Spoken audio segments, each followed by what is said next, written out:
100% sira yan. At yun yung dahilan kaya nagpo-protect ang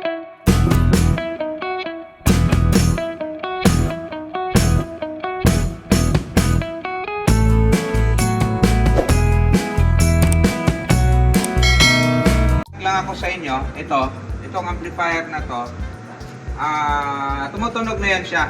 Kaya lang pagkalakasan natin yung volume sa left side, namamatay, nagkiklik, nagkakaroon siya ng DC. Pero kung mahina lang, okay siya. So ito yung na-trace natin na problema. Hindi talaga pansinin at ito yung madalas na na-encounter ko noon na madalas akong nag-repair. Ang hirap niyang i-trace kasi leak ang problema. Ito. So meron tayong comparison na dalawa. Itong dalawang C240. So, check natin to ha. Isa dito ang may tama. Check natin gamit ang digital. So, diode mode tayo pag nag-digital. Yan. So, ipiting ko lang ito para kita. Yan. Ito tayo. So, itong side na to, ito yung base. 0.6. 0.6. Siyempre, wala na yan. Wala ka na ibang mabasa dyan. Itong isa, ang configuration nito, yung pin number 3 is base. Collector, emitter yung pin number 1. I-check natin. Base. Yan. Wala, meron, 0.6. 0.6. Pag binaliktad, wala. Wala. So, ito ay NPN, di ba? Kasi C. Ngayon, check natin gamit ang analog. So,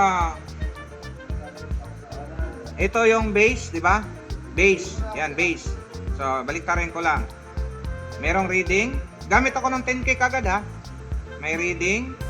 Sa collector, meron din. Ngayon, pag binaliktad natin yan, emitter to base, may leak yan, which is normal.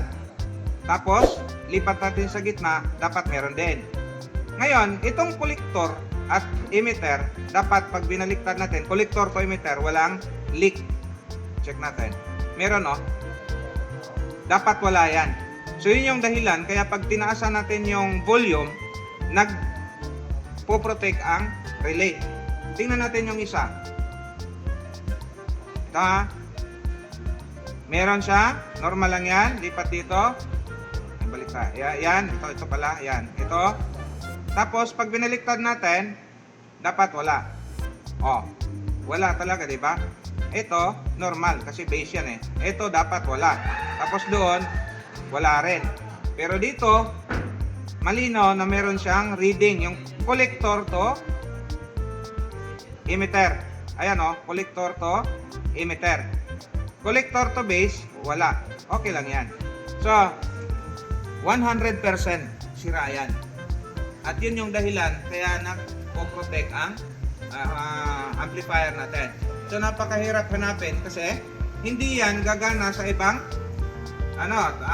times 1K. Hindi gagana sa times 1K yan.